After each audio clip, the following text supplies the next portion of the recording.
Hello, this is Uncle Jim, and out of a whim, I had my son 3D print this 380 tray last night, and it was on my desk this morning. It's the first time I've seen it, so I'm going to do a little review on that. But first, let's talk about 380 and 9mm in trays. You know, they don't stick up enough for your funnel, and you can buy various trays and everything. One of my favorites for a universal tray is the National Metallic trays you get in a 3-pack when they're on sale. They're super cheap and they do most any caliber. The problem is, on this side, if you put a 380 in there, it's only sticking out that much, okay? And then on the other side, it goes all the way in. But it's good for the bigger calibers. And what I like about the National Metallics is there's no bumps or anything in there. So it's all perfectly round. Unlike, let me grab one here. Unlike the MTM that has little slag and bits everywhere and they're not perfectly round. So if you're shopping for big universal trays, get the National Metallic. You can also get the dedicated ones from Frankfurt, but it's only for that caliber and you gotta buy each. They do stack nicely on top of each other and not move around. And no slag, perfect round holes. I like that. But as far as 380 and 9mm goes, this is the golden standard. 6-Shooters Texan, he makes these, or at least he did. I don't have the 381, but this is the 9mm with 380 in it. They're nice and tight, and they sit up tall. Okay, so you can get a funnel on it. You can also, shorten a funnel. That's what I do. I have a special funnel just for this stuff. The shorties. Okay, so I found this on Thingiverse, and he printed this last night. However, to speed it up, he used less filament, so it feels like balsa wood. It's super light.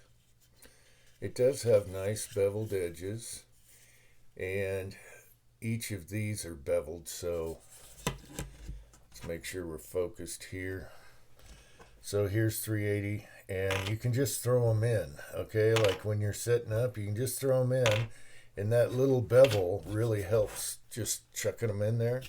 I like that. However, it's too deep. Same problem, You go to get a regular funnel on there, it's not happening. Even, here's a 9mm. Even with a 9mm, there's still space there. So I have to use my special funnel for that. Okay, so this will work for both 380 and 9. He used the minimalist fill, and it did work out. So one thing I noticed is in a couple of them in the middle, they were kind of leaning sideways, but then I figured out, I just saw this just now and turning on the camera, but then I figured out there's a couple bumps and slag pieces at the bottom, which I can scrape off really easy, probably with the screwdriver, and that would solve that problem. In a pinch, this does work. It could use improvement though. I don't know, I can't remember who designed it. But if you guys, are smart enough to redesign stuff, I would make it shallower, definitely heavier, more filament, but it's going to take a lot longer. And the spacing's good and everything. So it's close, it's almost there. It just needs to be shallower. And probably get rid of the bevels just so you have that space, you know what I mean?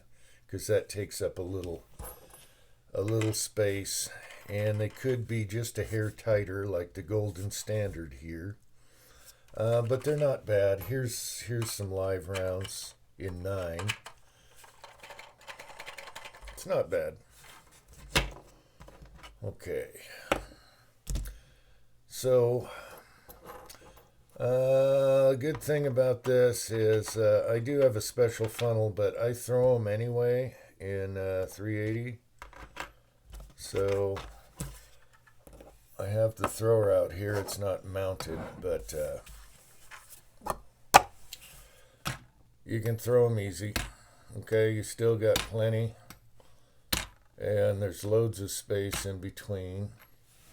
And I just use this anyway. It throws my powder perfect every time.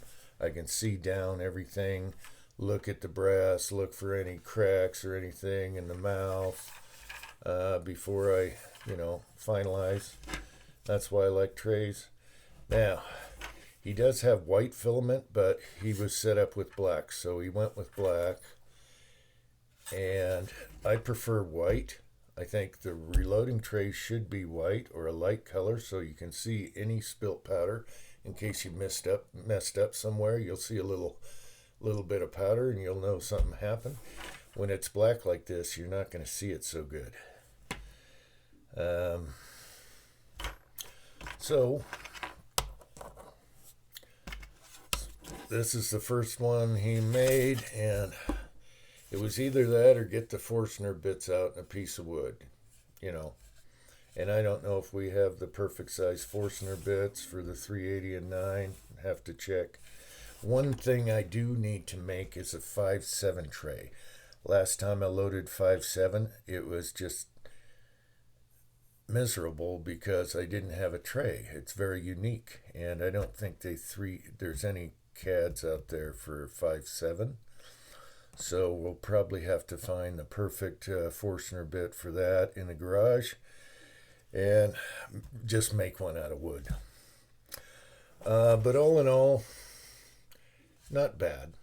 Not bad. And of course, he went really light on the filament. It could have been,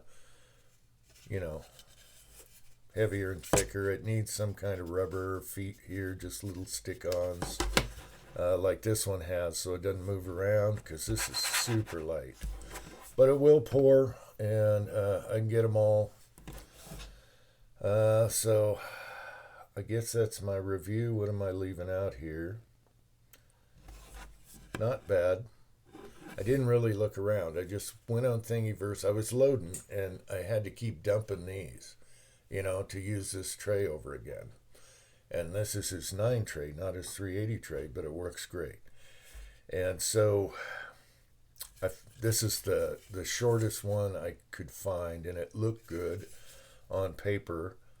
But it's still not, it's too shallow, not shallow enough, or whatever you want to call it. These should sit up taller like that.